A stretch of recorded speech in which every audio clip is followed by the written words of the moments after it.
Hello, everybody. Good morning.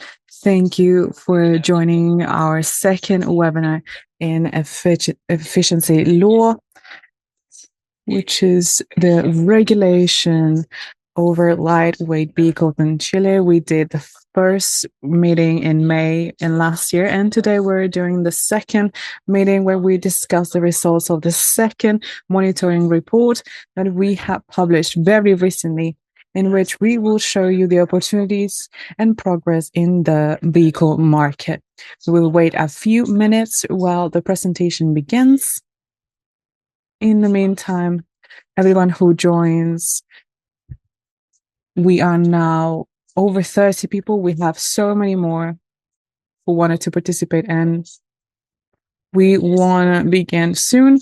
My name is Claudio Mena, leader of Electromobility and Vehicle Standard in the CMS, our organization, which is focused in decarbonization in transport in Latin America and the Caribbean.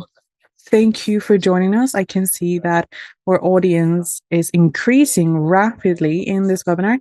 We are going to talk about the energy efficiency law that establishes efficiency standards for vehicles, for lightweight vehicles that began in 2024. And in this opportunity, we will show you the results of the second monitoring report about how the vehicle market has changed since 2024 until 2025, the first 2 years.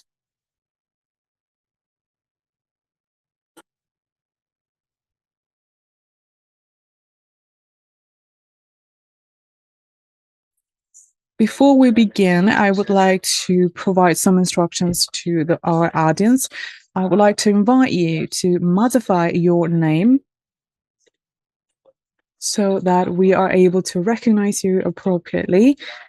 This involves changing your name and surname, briefly also adding your organization that you can do in the participants area, and click on it and then rename. So you can modify your name and surname. So you are able to identify when you ask the questions. We are going to open a Q&A at the end. This is the Q&A section that also you will be able to see the Q&A area, which is basically questions and answers. And then at the end, we're going to answer all of your questions. Also, I need you to know that this session is being recorded from the beginning, and we will be sharing it over on YouTube and our social media in the future as well. So please stay updated with our social media, our Instagram, LinkedIn, and YouTube, where you will be able to see and re-experience this event. We will also have a very excellent panel of experts to discuss this law in the first 2 years. I would also like to welcome Daniela from the company Grato, who is supporting us with simultaneous translation into English. Please, Daniela. Hello, everybody. Welcome to this webinar. The presentations today will be in Spanish. The questions can be both in English and Spanish. So if you require simultaneous interpreting in Spanish, you can join the low bar, seek for the globe, and choose Spanish and or English. If this does not work, there are 3 points at the bottom. Choose interpreting and then choose listen in Spanish or English.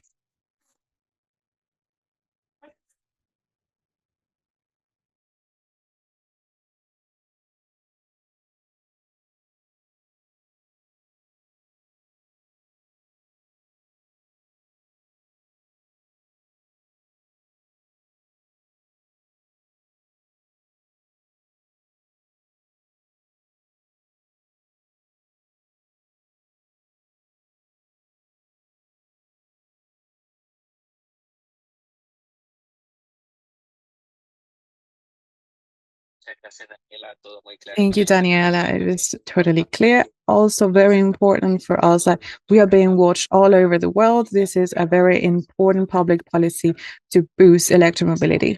And we know that there are partners coming from Africa, Asia, and Europe right now watching the webinar. Thank you about that.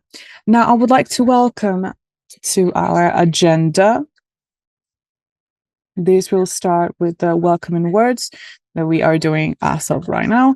Then we have Sebastián Galarza, our executive director, to open this event. The authorities as well, Ignacio, Tapia, Seremi of Energy of the Metropolitan region and the Ministry of Energy. Also Mariano, Andrade, who will introduce the results of the monitoring report that I mentioned at the beginning.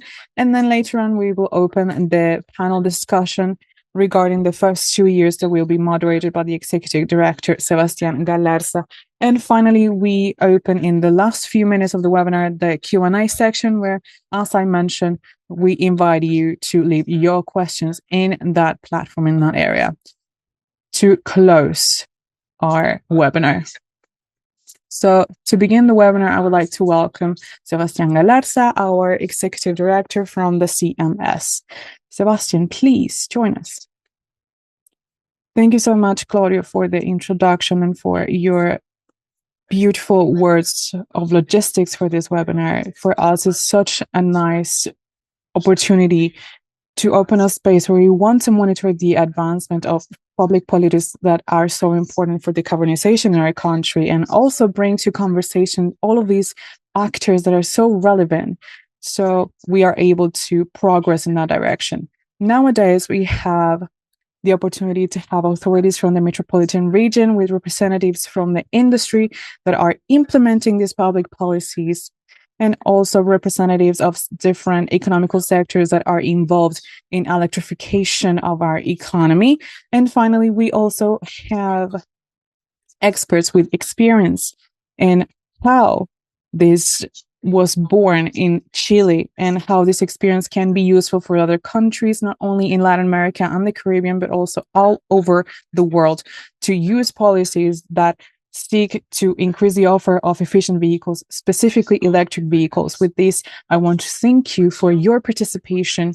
I want to remind you that this session is being recorded, and we will be sharing this session through our social media on YouTube, etc.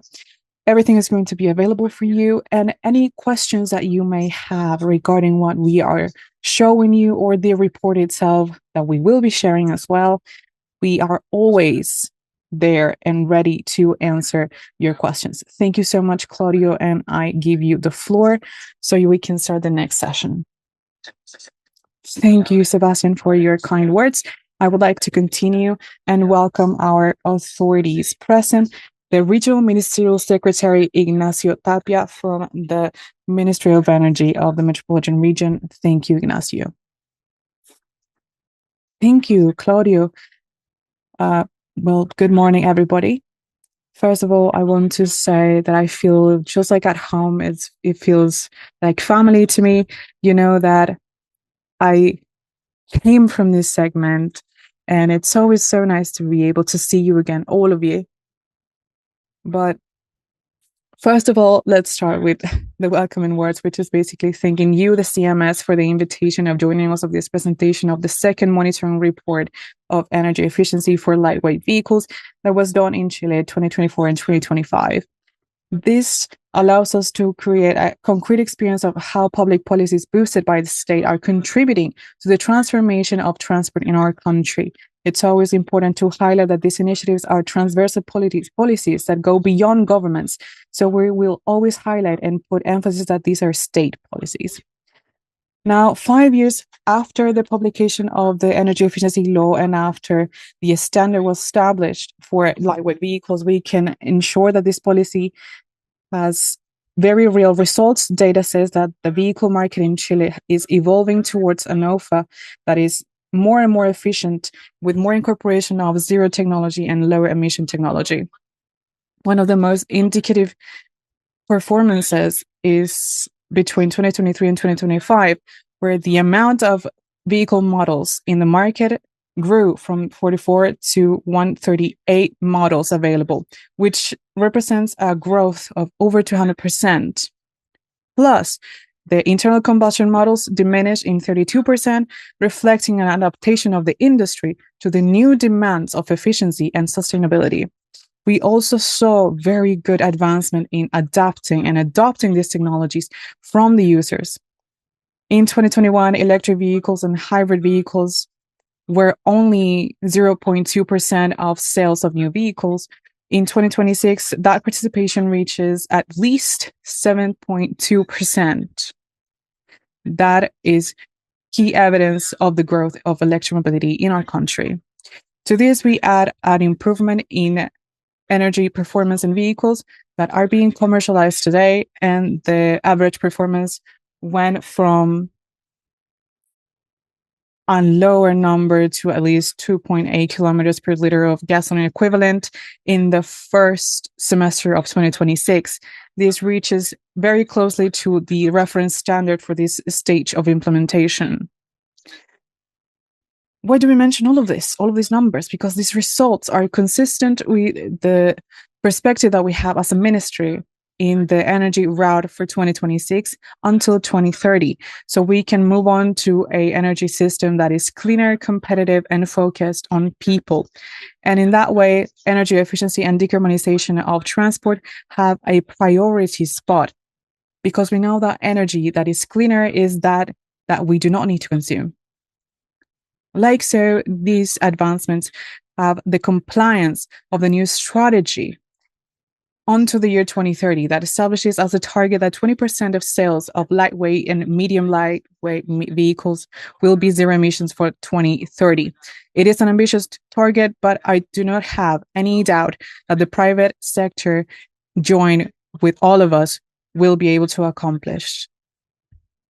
In terms of charging infrastructure in our country, we are over 6,000 spots of charging until 2030, so we can ensure that transition in all territory is available. We need to highlight this because 8 out of 10 charging spots are focused in the metropolitan region. Despite that, I've always said that we need to move forward decentralization. We need to reach every city, every urban or rural city, so we can create a more real and effective transition for every user of electric vehicles. What's most important is that with these numbers, there are benefits for people, mainly lower consumption of energy, lower cost of operation for families and companies, the reduction of emissions, and a higher safety in energy for our country. As the Ministry of Energy, we are boosting public policies based on data.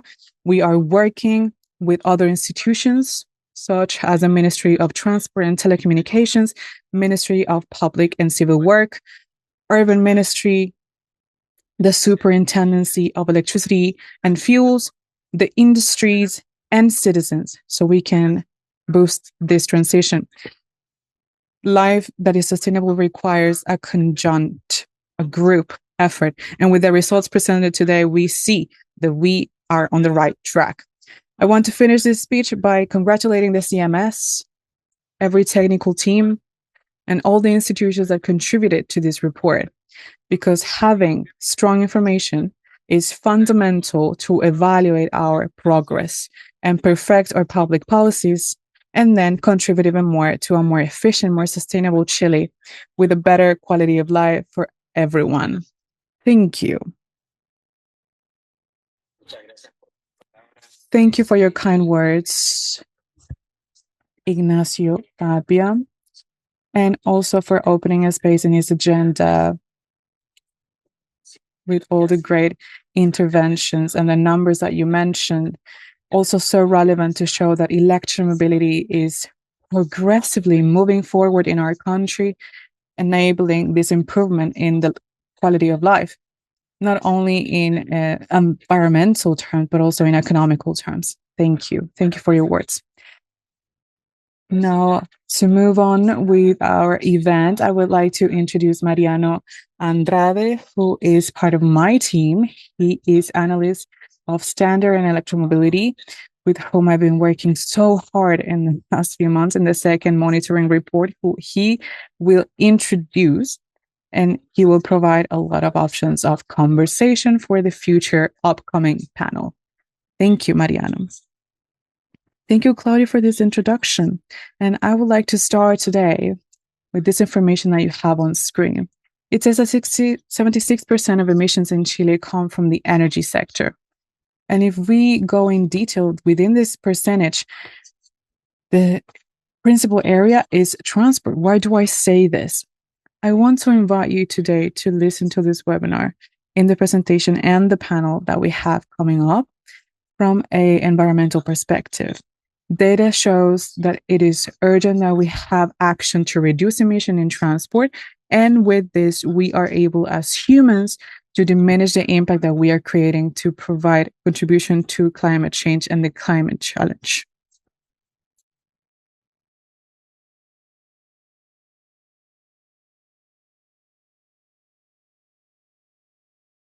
It has to do with energy related, more specific with sustainability. The first message that I want to have is that these standards are not only a regulation on just another question that you have to respect, but also is the main public policy in Chile on transport. Not only on these like environmental goals, but also these reports of transport have real impact. As you can see on the image, you can see how it has been done, the amount of kilometers by each type of vehicles. And we can say that it has to do, like, for example, in Chile money, 10,000 is around $10. And we are seeing the ICE vehicles, and it has to be done that is 105 kilometers. And we see that electrical vehicles powered by battery, you can see that it's around 350 kilometers. So it's very important to mention before this that these numbers are very important, but it also has an positive economical impact on the agenda. And we are going to follow with the text that this is what it is, this regulation, and we're going to see the amount of for light vehicles and how this is going to work. And we're going to finish with the current situation and the immediate results. And for example, the ones that have with 300 and 360 kilometers. As I said before, with the context and everybody will be in tune with what is happening. And something that is going to be very brief, a regulation that has to be with the offer of vehicles in Chile that is going to demand that that requires a minimum of sales in the country in Chile, that it has to do with importers, that it has to be done by them. And in Chile, we don't have manufacturers, it has to be local, and we have to import all the vehicles. And the public policy has certain goals that it has to do, especially with environmental law, but also it has to do with discrimination, with pollution in general, but it has to do also with economical goals, that it has to do with the generation of energy and how we are going to increment the security, energy security in the country. And then following that public policy, we're going to see for each segment, and it's going to be done in the scheme of 3 phases. The goal of the standard of light vehicles started during the year 2024. 3 years later, that means 2027, we're going to augment the demand to a 27%. And then on the year 2030, we are going to augment it in a definitive way with a high standard. That high standard, we're looking in order to have something that it has to be equivalent to European Union and to the numbers that they have over there. We do have a flexibility that is quite important on this reduction, that it has to do a multiplier for the vehicles. That means for electrical vehicles run on power by battery, and we're going to multiply by 3 times. Why is this important? It is because this type of vehicles has a result that is much, much higher than the normal vehicles. And the results of them with this multiplier, we're going to be able to see that is a big goal that it has to be directly into the importers that are going to try to bring more vehicles into the country. And by last, these shows are going to be shown every year, and we're going to be followed by the regulations, taking into account the standard, but also our vehicle goals that we have every year. On the institutional roles, and we're going to see the Ministry of Energy that are in charge of the publication of the standards, but also the publication of the results. And then we have the Ministry of Transport and Communication, and have the monitoring of the compliance of the standard, and then the Superintendence of Electricity and Fuels that is going to define the fines. As Sustainable Mobility Center, we are not only into that, we are going to take the reports of the ministry, and we see the main conclusions of this monitoring. And we are going to talk briefly of our second report. And this study is going to see the main information of the light vehicles on the last 2 years. And on the first part, we are going to see if we are going to be able to comply with the standard. And of our first regulation during the year 2024, we saw that only 45% of the importers were able to comply with the standard. And that means that more than half were not able to comply with the standard. And they are not going to follow the energy law. And we are going to compare that with 2025, that the result is exactly the same. That means we haven't had an improvement of the compliance of the regulations. And it's something that it worries us a lot. It's not something, a technical law that you have to fulfill, not because we want, it is a public policy that is going to be applied to the country. But in that sense, either way, 45% of the importers are following the standard is something important to say. We do have a strategy with the proportion of sales of the importers that actually follow the compliance and the ones that doesn't, and where are the strategies of complying in the future. And we can see, for example, Tesla and BYD. We are going to see that they are like electrical vehicles, power battery, BEV.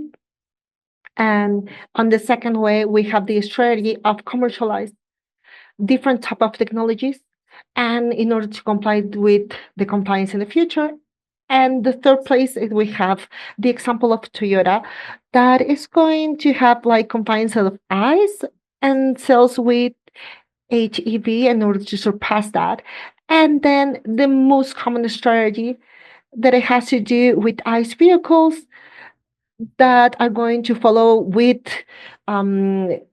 PHEV, and are going to follow on into that in order to see how does it work, how are the results of these vehicles, and how is the fuel economic of that. We're going to see that it is quite highlighted, and we're going to see from the moment that we have the regulations that is going to be applicable in the country, and we have seen media that it has been augmented in 8%. Then, when we see the model availability in the country, that is interesting to say that we're going to see different models that are up to date. In 2023, we only have 44 models in the country, and 2024, it has been augmented in over 200%. And we are going to see that the availability of ICE vehicles, it has decreased in 32% in the next years. So we have seen that we do have light vehicles importers that are taking into account more the new models of electrical vehicles on top of the ICE vehicles. And we can see the price variations of the vehicle and the tax valuation of them. We are going to see that, of course, the ICE vehicles has a price that is much lower at the beginning. Sorry, that the battery vehicles are more expensive, and we're going to see that the ones that has a similar price right now. And moreover, if we see the detail of electrical vehicles in the country after the implementation of the regulation, the price of them, it has been devaluated on 26%. That is very important because you can see the entrance price of these type of vehicles that are the battery ones has decreased. And then we're going to see how is the proportion in Chile of the amount. We didn't reach the 0.8%. And 2 years later, with the implementation of the law, we were able to surpass the 3.15%. So 2 years later, we have seen that it has quadrupled the sales of the battery vehicles. And those are the main results of the second report of monitoring. And I invite you to scan the QR codes on the screen. And you can see that it have the options in Spanish and in English, and you can download the report itself. And we can see what had happened in the report in the last 2 years and what are the expectations for the future. And as you can see, in the year 2027 is going to be the second phase of our plan. And this is going to be a new standard, is going to augment demand in a very important way.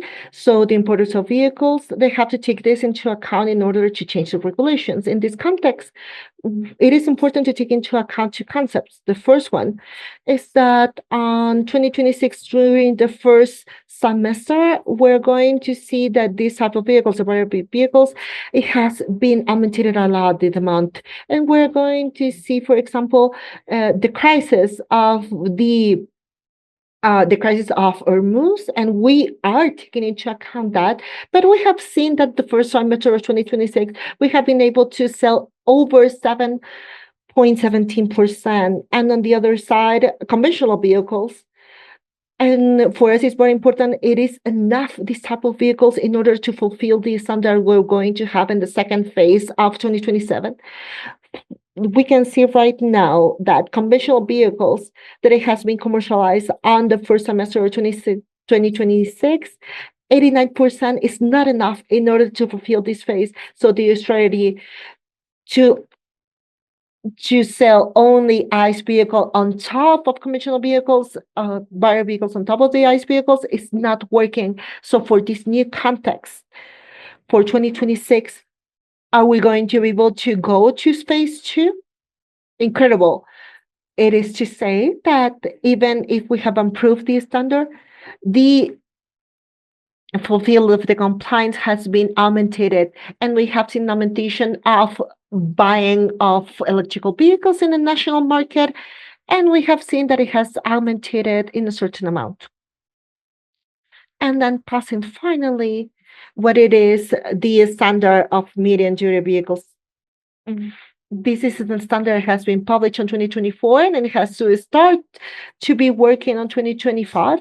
But last year has been delayed on 2025, and that standard is going to start to work on 2028. The working is exactly the same that in light vehicles, and we're going to implement it 3 years and then over 3 years later, and so on and so forth. And then by the year 2024, we are going to have hopefully a standard. And according to number 2025, are we going to be able to fulfill that phase one? And the answer is actually in the majority, yes. We have seen that 64% of the importers of these vehicles are fulfilling with this compliance, and they are fulfilling the demands of the compliance. And the question is well adjusted with our regulation, or we need to do some technical changes in order for the importers to reduce the amount of medium vehicles? And the answer, again, I share the accent to the second report, the second monitoring report, and you can see they have the option in Spanish and English, and then you can see my contact information. If you have any doubts, if you have any questions or anything, you can go to that. Thank you very much. Go ahead, Claudia. Thank you very much to you, Mariano, with that excellent information, with all the standard with light vehicles, and of course, everything that is going to happen on the phase two that is going to be more demanding than it's going to start in 2027, and what is coming into the future for medium vehicles that is going to start in 2028. That is the information they give us at the end. So thank you very much, Mariano, for that. So then we say goodbye to Mariano. That is going to be our analysis of electricity on SMS. And we see that is in charge of vehicle standards. And I want to reintroduce Sebastián Galarza, that it is our executive director of the center that is going to be moderator of our panel of experts. Thank you, Claudia and colleagues. Now I am going to invite our panelists so we are able to continue with this conversation. And for this, we have a very transversal group for this discussion that we have invited with representatives that come from very different sectors. We have Ignacio Santelices, Sustainability Manager in the Foundation Chile and President of UNESCO, who joins us today. We have Andres Pizarro, who is a electromobility business developer in Tattersall. We have Maria Teresa Ruiz-Tagle, Executive Director of SULG Chile. And finally, we also have Analia Rojas, Executive Director of Acera. So we are able to continue with this discussion. And now the idea of this panel is to go further and deeper into this information that were introduced regarding the progress, and also what are the challenges that you see and the opportunities that you see for Chile in this same area that we think is important to highlight. So I would like to start with you, Ignacio, because you also have, among the several roles that you've had in your career, the historical one of how it started, how the conversation started to have energy standard here in the country, and how you use this as a public policy in the country and the implementation of it as well. And within that, we've also seen a process of learning from the industry. But I'd like to start with that. How do you evaluate this public policy that we have now in Chile? And what's lacking in there? What do you think that is lacking, particularly when we see other areas of the market that are being incorporated into this very same policy, which is the segment of medium and heavy duty? Well, thank you, first of all, for the invitation. Hello, everybody. Good morning.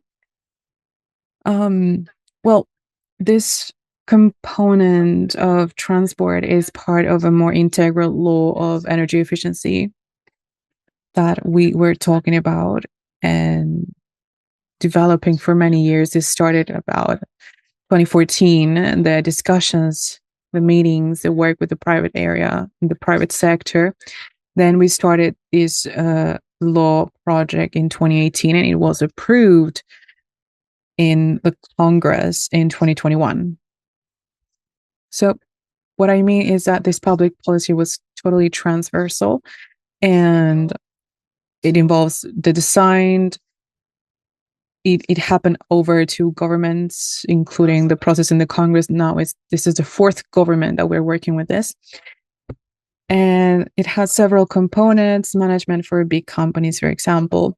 And the other important component was transport, of course. I think that the results, you show them yourselves, and it's creating a huge change in the market, not only in electric vehicles, but also improving the performance of the existing vehicles that are the ICEs that are going to stay with us at least for 10 more years. And it's important that the performance of those vehicles gets better. And that's part of what the law is doing. It creates an incentive for electromobility, but it also accepts more, it becomes broader. They have a better level of performance than what they had before. And as a chance for improvement, I think that laws, we should always keep checking on them, especially a law that has over 5 years, that we have a complete cycle of execution here. In the first cycle, you can start seeking for improvement opportunities. And one topic that was left out of the law in the beginning, and that is a topic that was discussed at the time, but that is something that we can review, seeing that there's a high percentage of not compliance, which is compensations. And maybe a company that is overachieving, maybe that can be sold to a company that is not reaching its targets. So that could create or generate some sort of incentive to lower the prices even more of electric vehicles, which is also the incentive of selling that extra to sell it to someone else. That's important to do with the standard of medium duty, and to check the standard of heavy duty as well, which is a topic that is not settled anywhere in the world. And maybe the regulation wants to move faster than the rest of the world, and that does not make a lot of sense. So we need to check that. So just to add something to what you said, what we see as well with compliance of standards is that we are complying, and there's an improvement in energy efficiency in the sector basically through battery vehicles. So one of the questions is, why shouldn't we focus the policies towards electrification, or up to what point we want to continue leaving space for hybrids and plug-in hybrids. Just to put in context that next year, there's a new demand for light-duty vehicles where it's going to get harder and harder to achieve these targets with hybrid vehicles. So for other areas of the market, for heavy duty, for example, where there's not a lot of offer of hybrid heavy duty vehicles, we're going to run short. So what do you see in your sector to move a little bit forward towards electrification? And what do you see in this dynamic with the different technologies of the market that are available right now in all these segments? So basically, electrification of transport is a very important topic towards energy and electricity transition. And I think there's always an analysis of cost and benefits of public policies. I've always opposed to use subsidies in this area. When we think about that in cost benefit manner, it's very similar to reconditioning a home, of removing a stove in a house and change it for something electrical. And there are bigger benefits environmentally, but not economically. So basically, that's the balance that we need to do with public policies. I wish we could escape the ICEs, but that is a process that, until there's a balance in prices, which is going to happen in time, the segment of the population that just doesn't reach it, and it doesn't make sense for them economically. Now, there's no doubt that a taxi driver has that investment in a few years, but for someone who just commutes to work by car, not really. So we need to be aware of that. We are a medium average income country, so we need to keep that in mind. Now, we need to develop a good charging infrastructure. I think people today are betting on plug-in hybrids because the electric vehicles is not in all categories. Heavy duty or big electricals are not available for big families, for instance, or maybe people who leave town and do not have enough charging infrastructure in other cities.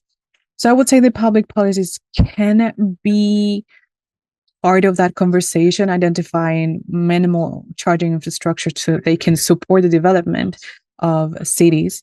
And I want us to move forward, but carefully, seeing costs and benefits of everything we do.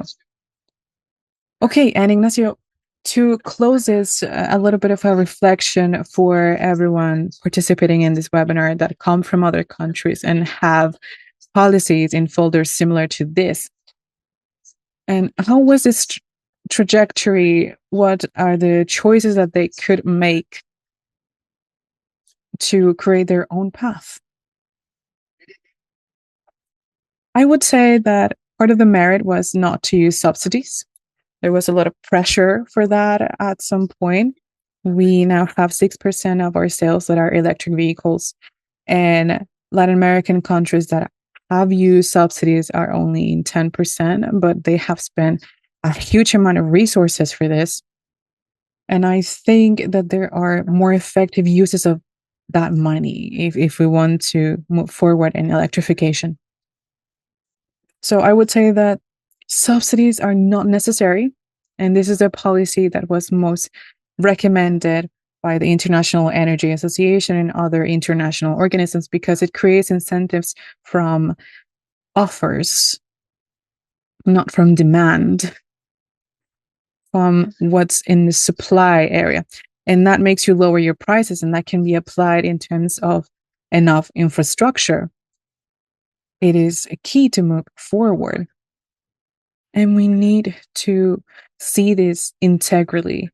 We were almost the first country in Latin America to develop an electromobility strategy that reaches all dimensions and is renewing every 3-4 years and allows us to move forward. And this is very close to what happens with solar panels. Analia knows more about this, of course.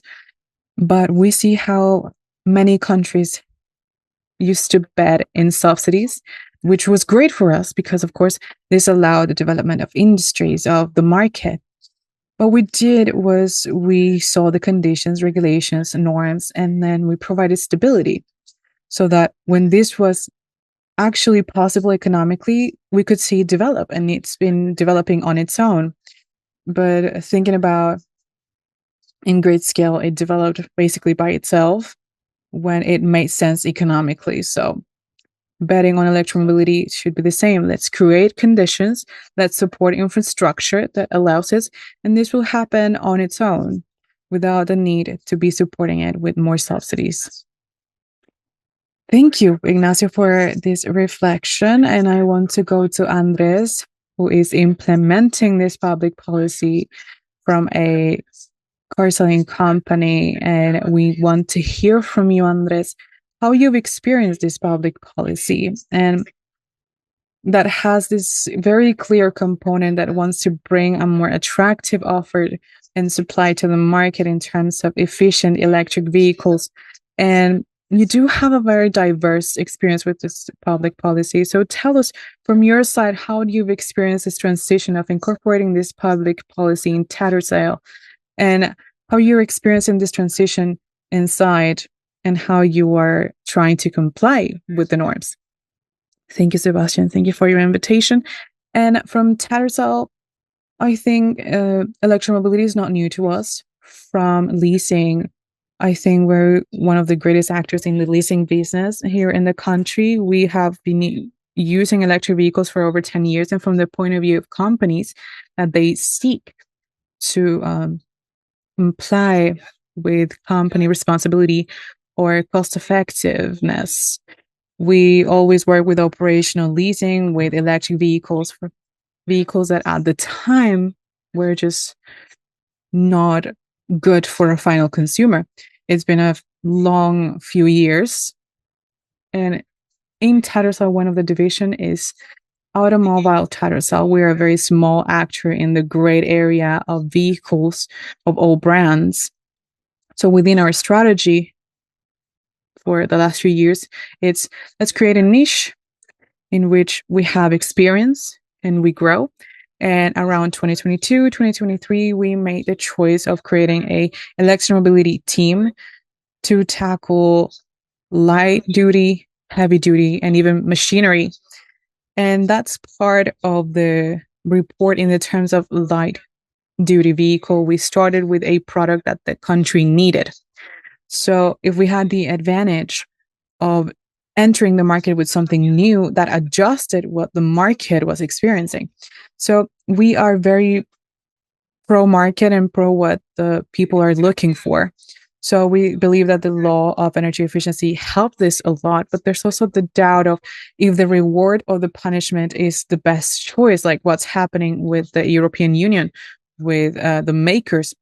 And until 2023, 2024, we have an importer that comes from China mostly, most of them ICE, and it mixes company vehicles with working vehicles. And in 2024, it coincided with the arrival of Tesla and BYD, and we participated with electric vehicles.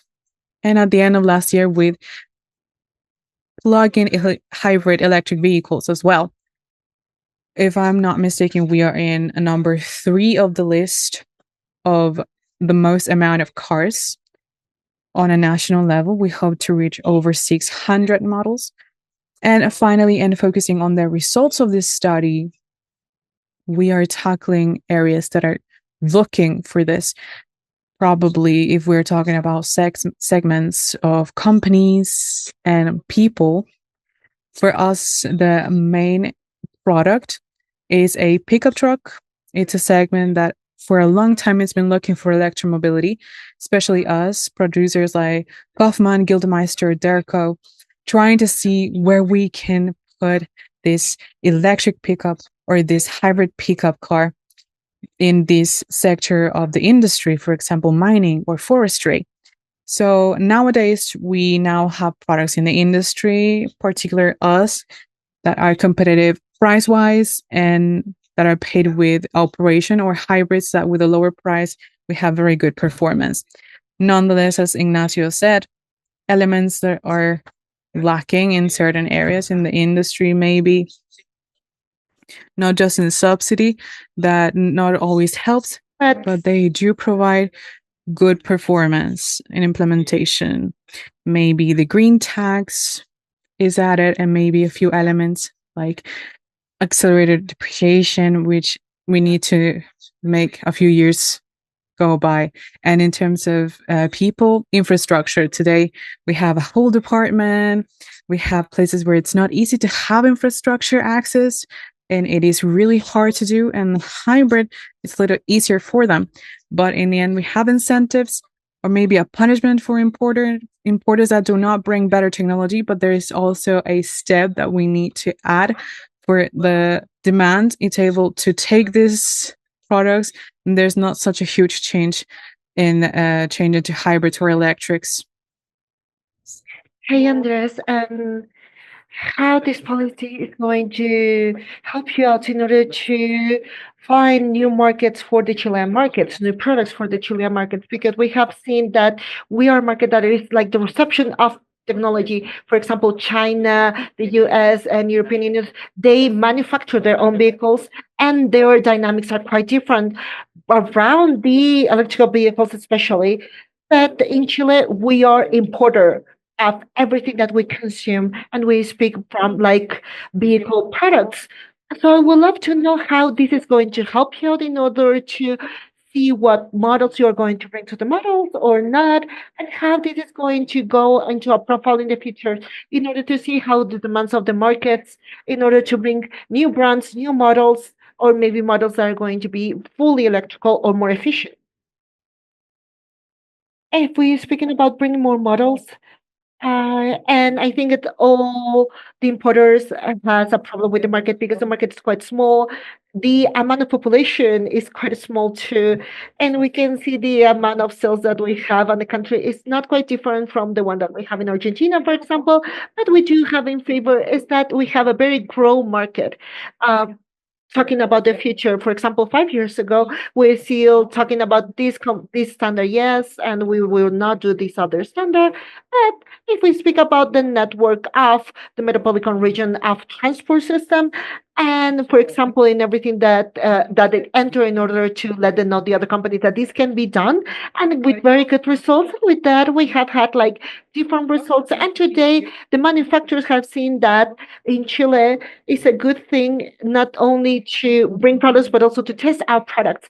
Not only light vehicles, we import also trucks actually, and with Coratesa, and we work with two Chinese brands, and they with us are exploring, and we are the first countries outside of China testing those products like rigid vehicles, not light vehicles, and we are bringing heavy vehicles in China from China with European standard to the Latin American market. And into that sense, the different manufacturers are very interested in order to test out the product because we are a small market and we can expand into other markets as Colombia or Brazil. For example, Lidara, we're able in order to see other markets that much more developed, for example, Costa Rica and Uruguay.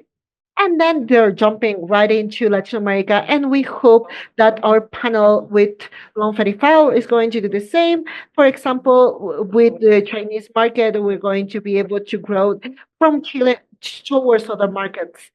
For us, the biggest challenge is to sell the products. And I think it has to do with the same challenge that the other exporter has. We have a demand of different companies that are looking to have electrical efficiencies and to reduce costs, maybe following the environmental laws. And then we have the retail challenges.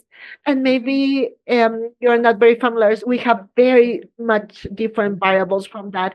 When a person decided to choose one technology on the other, maybe one that it comes more from the gut. Other people decided to have like a hybrid because of the gadget, maybe because they want to help out the environment and these environmental challenges, and other people just wanted to test it out, to test the technology. And something that Mariano said, the difference of prices is very big, and sometimes it's very difficult to justify. maybe Tesla and BID were able to do it, BYD were able to do it on a couple of years ago, cost 45 million, and pickups over 150 units. And now we have pickups of 30, and we have a lower of prices, less than 30 millions on city caps. So we're able to see that today. That is also something that's going to help us out. There's going to be more incentives for natural people to buy, and we have to do something with infrastructure and electrical vehicles. If you don't have the infrastructure, you're going to have a hard time. And for example, many companies as BYD, they do have a lot of places that is going to allow to people to take that risk. But if you live in an apartment, for example, it's going to be difficult to install that electrical charger. So, and that is something that is going to stop that. On offer, we do have the incentive of new technologies, and we do have a lot of products on the market. And maybe the pickups is going to be like a higher price, but it has to do with different industry and on retail level. And it has to do if it is reachable for people, it's going to fulfill the goals that we have. And maybe we're going to reach to 35 to 2035 with people that are not going to be able to buy them because they don't have the infrastructure.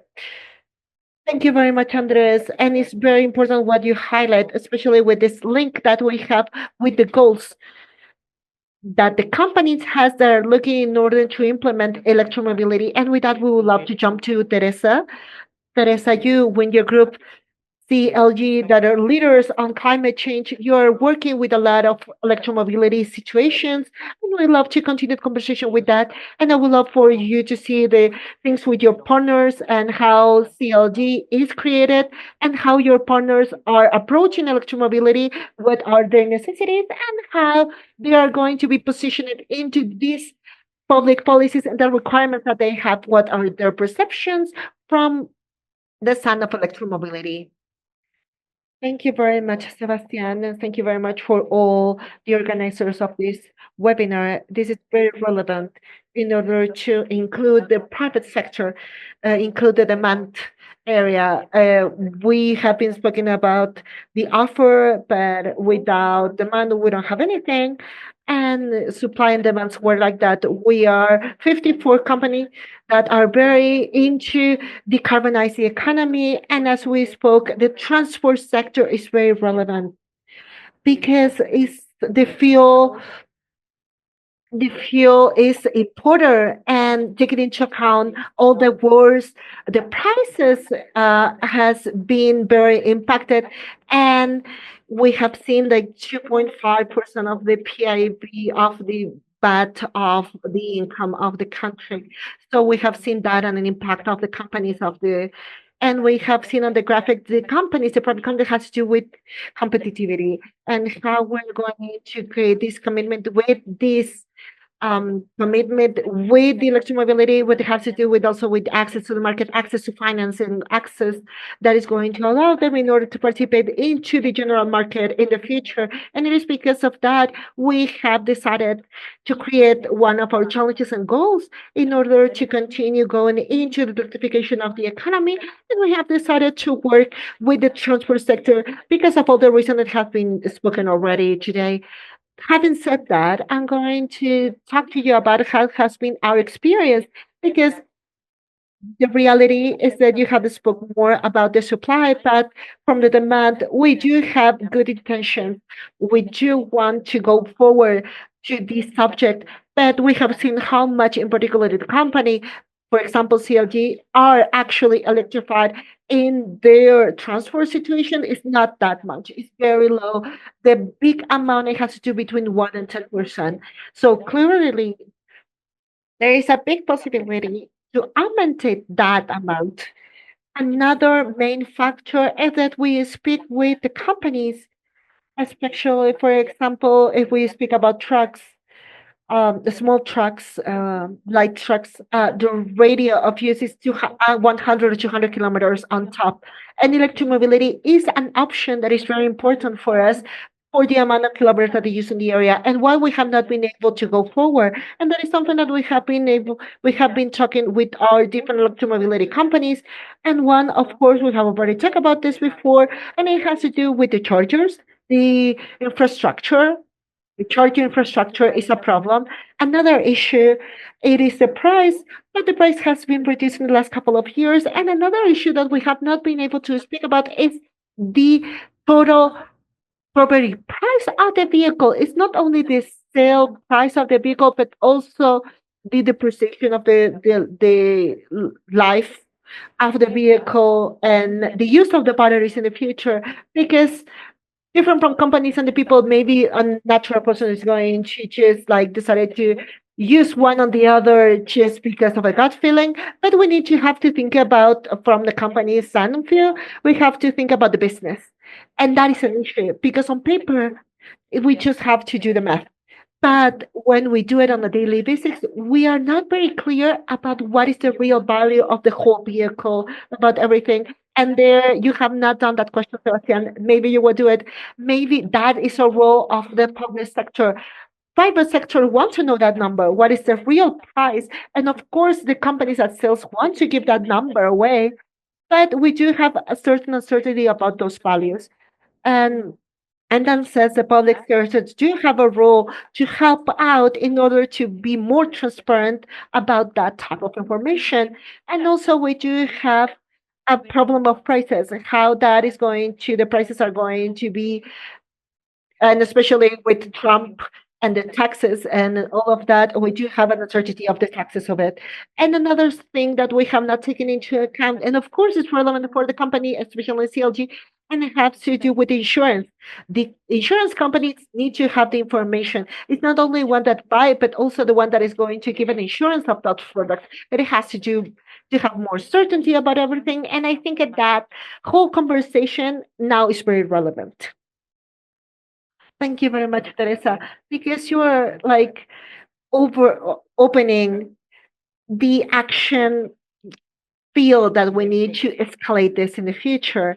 And in that sense, what we have seen on the passing of into electromobility is that we have seen that the companies used to lead the buying of electrical vehicles. And of course, we have a transition that the private sector buys more actually than the public sector nowadays. But now we do have a big value that big companies going to put their efforts into new technologies. And as you see that, because you have already said that it is an interest in order to go forward. But what are the climate demands that they have?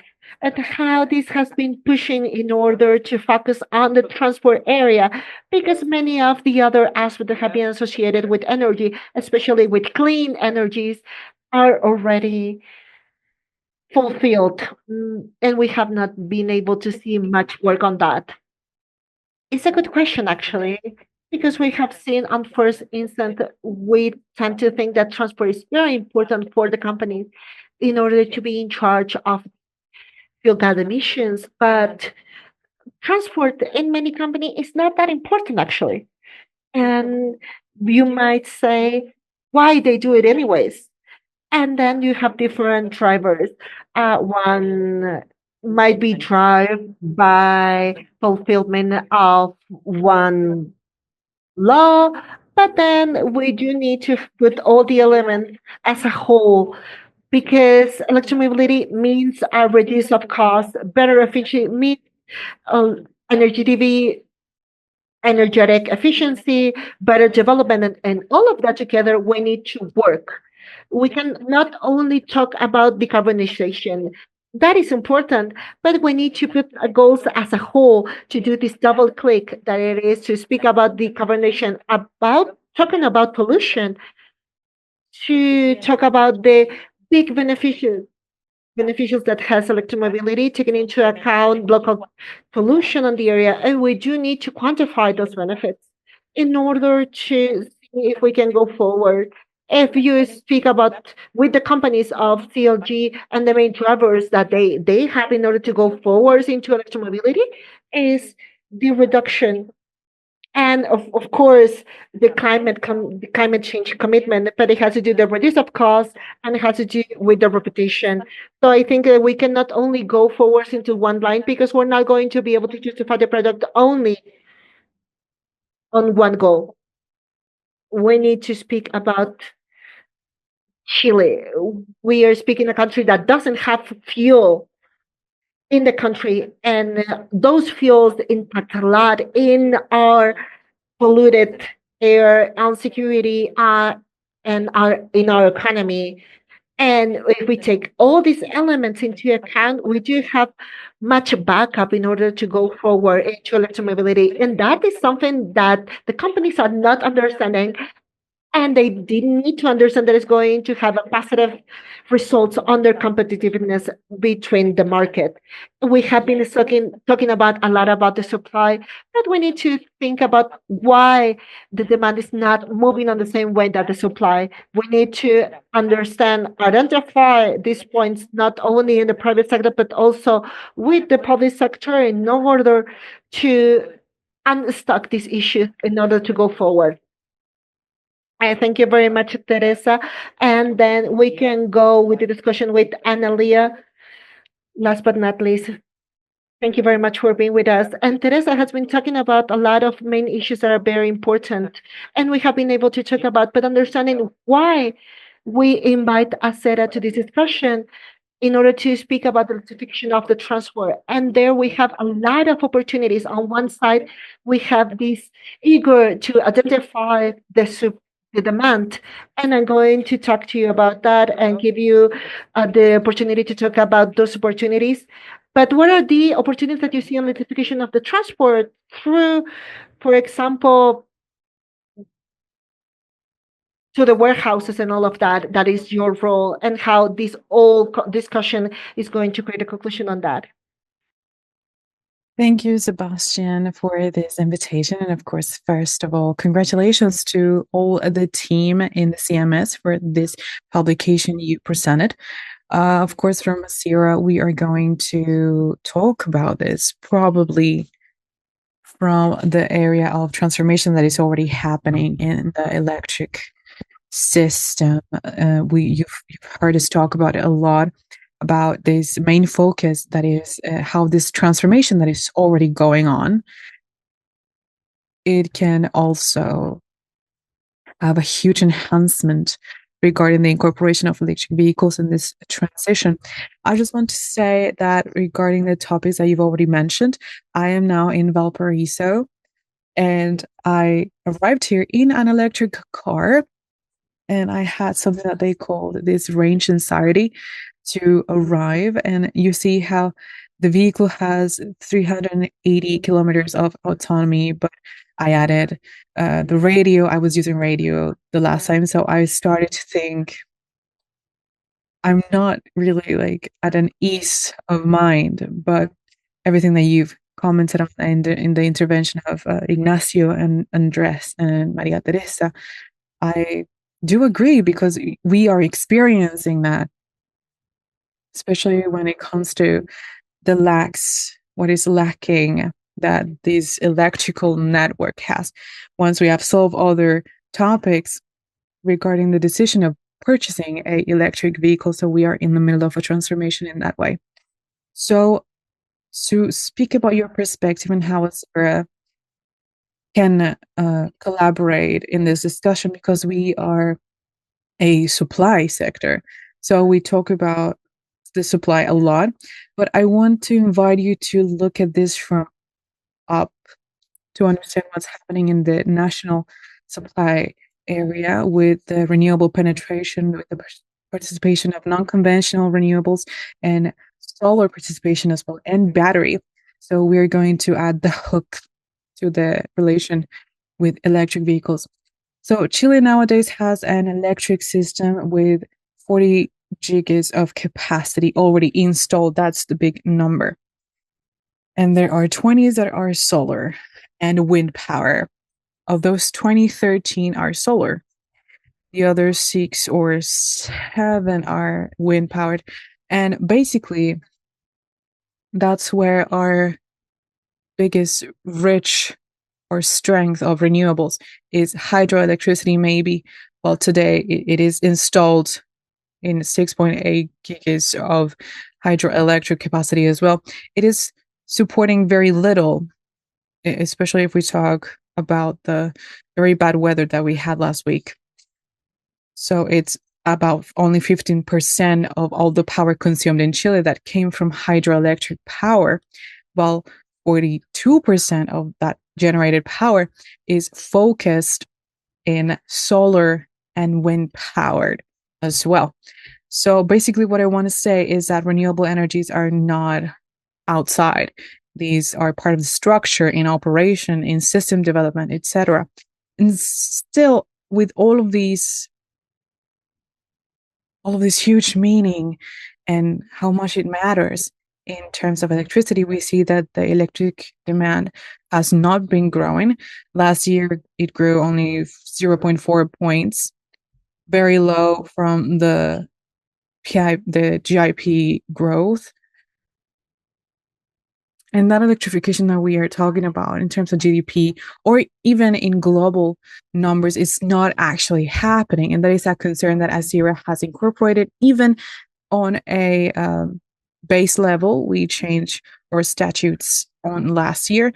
We added to ACERA the E of electrification because we believe that that is the correct path towards the economical development, to transforming the matrix, the energy matrix, into something more electrified and with less dependency of fossil fuels, which mean money and makes us vulnerable and dependent, and decisions that do not really have to do with our natural resources.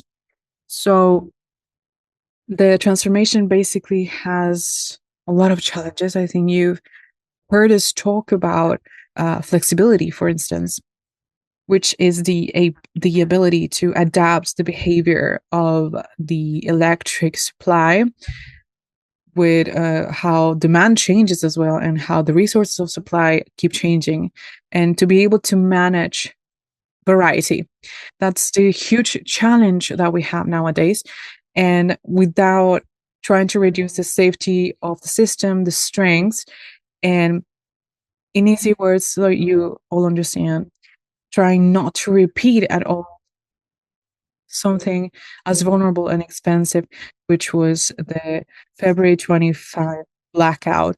That is the main focus of today. And that's why storage has acquired this very strategic role, of which surely not only ACERA, but all the electric area has been focused on in strengthening and making it more applicable. And of course, it's very important to sustain it financially and economically in time.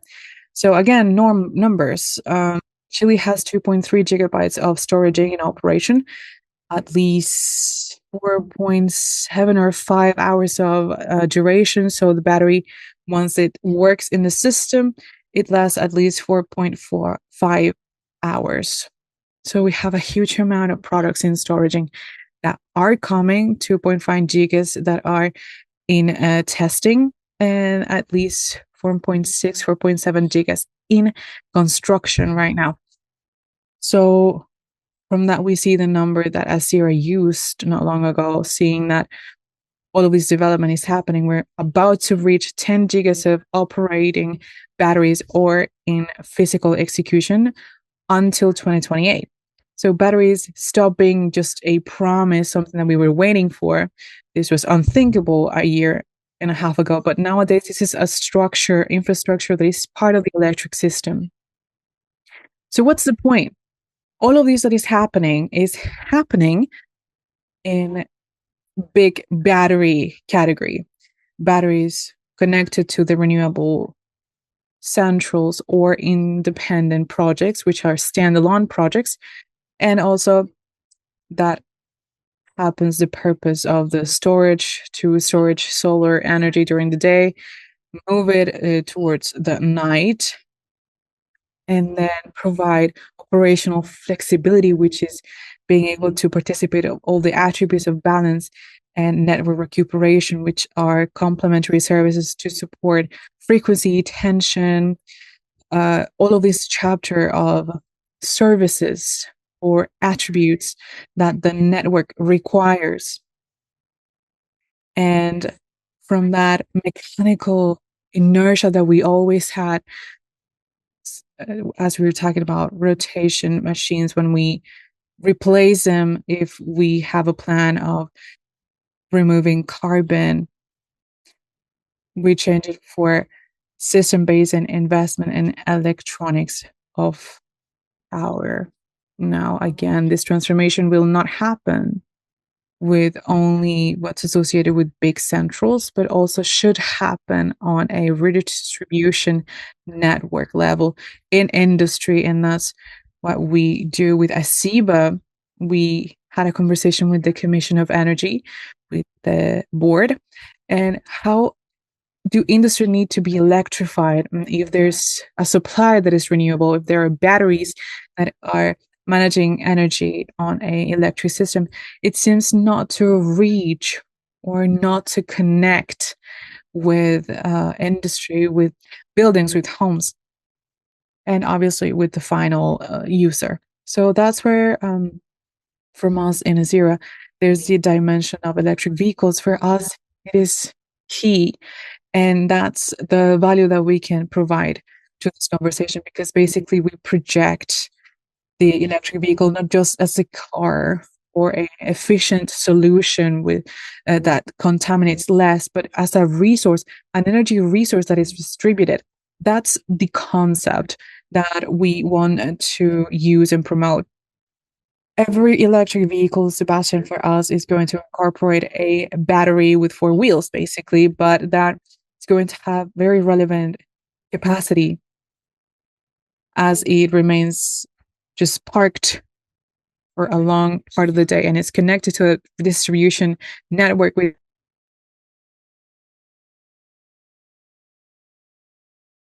millions of mobile batteries, and that can act. And this is like so many ifs. That's the option, to act in coordinate with a flexible demand, this electrification that we are adding to the system that is not happening for some other reasons. And we're going to transform it into a distributed capacity of storaging. And that is the first approach that I would say is the vision of using this electric vehicle. The specialists call B2G, the vehicle to grid, which is a battery provided with attributes to be able to support and provide voltage control, for example, to the network, and is able to connect. And we need a charging infrastructure that is bidirectional, that is smart, right? To be able to connect that distributed resource in the way that we want it to act in that micro level, just like they are acting the standalone batteries, for example, that have the same function, but on a utility scale. And that would be my first comment, Sebastian. Thank you, Analia. And I think that to start closing this panel, but going back to what you just mentioned, I think that it is a very massive opportunity for electromobility in a country like Chile, in the conditions of energy that they have, and also since we do not have fossil fuels. And as you were mentioning, there's another open field, which is resilience, which is so important to work with and to understand in a context where we are in the middle of terrible weather and a very terrible climate crisis that worsens the conditions in which our systems need to operate. That being said, and to close this round for every panelist, what are the priorities to move forward in your respective topics that you just mentioned? So, Analia, for you, what's the priority to be able to have these batteries on wheels being a real connection to the system? And for you, Teresa, what's the central topic for your partners move towards electromobility to adopt this? And what's the first priority that you see? Ignacio, for you as well, what do you see in terms of what it can provide in the future on this type of public policy in Chile? What do you think could be transformed? What do you see in the segments of heavy duty that we need to strengthen? And finally, for you, Andres, how from the company do you see that? What do you need to really go forward in the electrification challenge? How to go there, with who, this public policy, so you can reflect on that and you can provide a few last words for the audience. But I want to start with Analia this time. With you, what is the priority, the number one priority this year or in the near future? We have it very clear. If you asked this question a year ago, actually, and before the structural change that meant to stop applying the public health to fossil fuels, I will have said that we need to focus on the price of the energy cost in order to speak about electromobility. Today, actually, after this change and this decision that was very painful as a country, and we are very conscious of that, I don't want to not take that into account, that not application of public health, but we have to be more sincere about the cost. I will have said in the past that that will have been the first priority. And the second one, it will have been the amortization of the offer that will be the electrical vehicles, hybrid, whatever type of electrical vehicles, that it has to do with the amount of that has to create a substitution that, for example, that we have to do with like a price of $10,000 to $13,000. That was my answer a year ago. That already happened. We create more sincere prices. It was very sad, but we were able to do it. And the cost of fossil fuels and had to do with ICE vehicles. And what will be the range of offer of not only electrical vehicles that are going to be plug-in, but also hybrid vehicles. And we have a much bigger range of light vehicles on the market, that we have the substitution effect that a person that has medium income or high income can change into an electrical vehicle. Now the challenge is different. The more immediate challenge is to create an intelligent charge, that this vehicle shouldn't be charged in not only when we arrive to a house, always to have it plugged, but it has to do with certain signals, or for example, with a period of time that it needs to have like a different price of it, and that we are going to have an answer to a problem to have it, and it has to do with the availability of electrical um, energy, with environmental energy into the system, and it has to do with how much is it, how it's going to be fueled, and how it's going to be nurture the energy, and it has to be transferred into and to be reflected into a signal, an economical signal, that it has to be clear number that are going to create a clear distinction, that not only vehicles should be charged at the same time, or for example, a peak hour or whatever type of situation that is going to create a problem on the electrical network. And we need to have to create a way that this type of charging has to be programmed during different hours, or for example, hours with more solar energy or lower demand, that these vehicles can solve and help in order to use the renewable energies that are available on the network, or even that is going to be 100% like renewable energies into the network. And this has been like the result of the last 12 months that we have had in the past, and maybe we will have regulations. We don't have like actually legal reforms of that we need a law that we need to pass in order to do this change. It has to do a design, a price design. And yes, we do have a proposal actually as SMS, and we're going to be discussing this actually on September, the beginning of September, in order to go forward on that. Yeah, very good. That is a commitment. Very good, Teresa, on your side. How you see these last words, and speaking from your partner, I'm going to continue to focus on the demand. And that's the reason why we are on the table today, to insist on the certainty. The companies need to do the investment in order to have like certainty about the cost, what everything means on terms of regulation and everything that it comes in the future on terms of storage infrastructure, so on and so forth. And something that we need to speak from CLG, it has to do with collaboration between the private and the public sector. Analia was talking about we maybe not need a lot of regulation, maybe we need to actually talk. And not only the private sector with the public sector, we also has something on our table that we need to speak about with the public mobility organization, and maybe they have certain visions that is not in accord with everything that is happening in electromobility, and the companies, the private companies have certain questions on that, and then we need to have a collaboration between the public and the public sector, but we need to highlight the collaboration with the private and private sector. Here in CLG, we do have companies that produce energy and some companies that actually consume energy. And that instant of CLG and the inter of our roundtable is to allow these actors to talk between each other in order to reach the solutions that are going to help to create this path. And that conversation between privates is something that we have not taken into consideration. And that is very important to create new path. Thank you. Thank you very much, Teresa.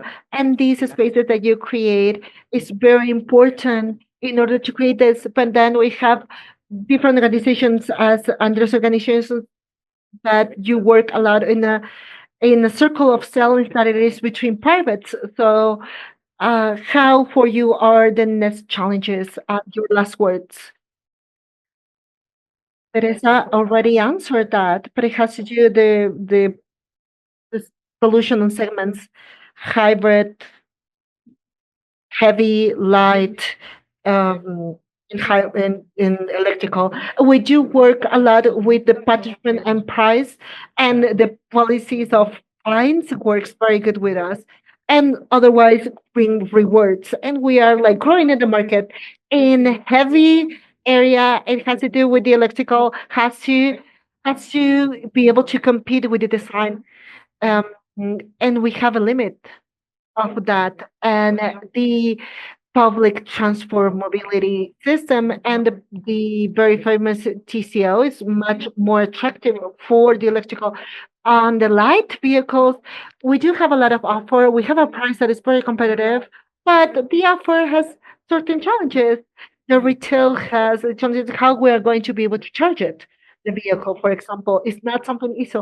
It's not going to be very easy. The companies, how we're going to be able to create the infrastructure to charge for a whole world of vehicles that at the future, I don't know how it's going to be the regulations on that. So on that sense, we have done a very good work that the industry has a lot of offer, but we need to find the facilities of this offer is going to be actually implemented in that, and the company is going to be actually efficient and is going to be price attractive, and everything that we do is not going to be making me at the end of the day to go back to fossil fuels. Yeah, of course, we cannot go back to fossil fuels, especially when we have like so much new offer and so much good technology in order to give these answers. And with that, Ignacio, I leave you last words in order to close with insight from your side. Thank you very much, Sebastián. I actually agree with everything that has been talked in the panel, and I very agree with all the different visions and sides. I have been a month and a half ago in Ecuador. I was in a webinar in a worldwide webinar for a forum for fossil fuels. And in Ecuador, we do have certain specification from, for example, like the law of imports that is going to be actually to buy an electrical vehicle is going to be much cheap than to buy a fossil fuel vehicle with ICE. So on that sense, For example, we do have a couple of 1,000 more electrical vehicles, and our network, electrical network, is not going to work anymore. So public policies has to have certain logic, and it has to create a great conversation with everything that we have available. And it has to do with something that I spoke at the beginning. We have to create the conditions for this to work correctly. And in that sense, we have to have enough network, electrical network. Maybe today we have not done a lot of studies on this, but maybe we are not going to be able to have 1,000 vehicles, electrical vehicles charging at the same time in one city, because we don't have the amount of electricity to cover that. We can, as Analia said, we can do some study in how we are going to administrate that in a good way, how we are going to create more electrical infrastructure and need to allow the market to work. We already have the efficiency law, electrical efficiency law, and maybe to see some compensations, how we're going to see, for example, the sales of exceeds, to see the new norm for heavy vehicles.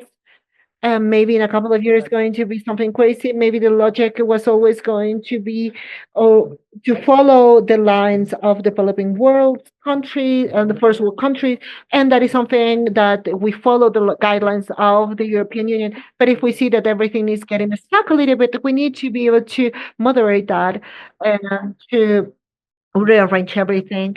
So in that sense, for us, it's very important to create the conditions that in the future, electromobility is going to be a good news and not a problem. Could be a very good news, but we need to work towards that. Thank you very much, Ignacio. I'm going to highlight 2 points. One is that actually we need to do the things correctly in order to not have a backlash and to go back. And that is something that we put actually a lot of focus at the beginning of the classification of the public transport when we decided to take the measures in order to not have those risks. And the second thing is to be grateful to all of the panelists that are here today, not only to work in one sense, but everything has repercussions that are more than this. And especially, I'm very grateful of you all that are here today that represent different sectors in order to create more conversation, in order to find all together all the solutions that we need in order to decarbonize the public transport and sectors of the economy. With that, I'm very grateful to you all to be on this space today. I'm going to leave the last words to my colleague Claudio and information about the event. Thank you very much, everybody, for being here in this forum. Thank you very much, Sebastián, and to all the panelists that are here today, Maria Teresa Ruiz-Tagle, Ignacio Fernandez, Andrés Pizarro, and Analia, in order to be here today with us. And between the backstage, the panel was so interesting. And from the measurements that all the questions of Rodrigo, we have decided to extend the panel before doing our Q&A section that we have it planned. I do invite you all to text, to write down on the chat all the doubts, all the questions that you may have. And on the screen, you were able to see our emails, Claudio at cmsostenible.org, Mariano at cmsostenible.org. We are going to contact you, Rodrigo, about your question about the chargers. And again, I'm going to share the QR codes. On the left, you're going to be able to download the second report in Spanish, and on the right, the second report in English. And I do invite you to follow us not only on LinkedIn, but also on Instagram. And just write down an email if you have any doubts and extend. I'm grateful to our Minister of Electricity, Ignacio Tapia, that was today, all the panelists on the forum, our moderator, that it was Sebastián, our executive director, to everybody for the words, to Mariano Andrade for his presentation about our second report, and to everybody that has been able to facilitate this webinar, especially the communication team, Paula and Mariano, and everybody has supported us, all our partners and everybody, all organizers and all international organizations on this. And of course, everybody that are here today, and it has helped us with their attention with this an hour and a half. We're going to finish just on an hour 30. So thank you very much to everybody, that everybody will be very good and have a good rest of the day and continue to work to decarbonize the system.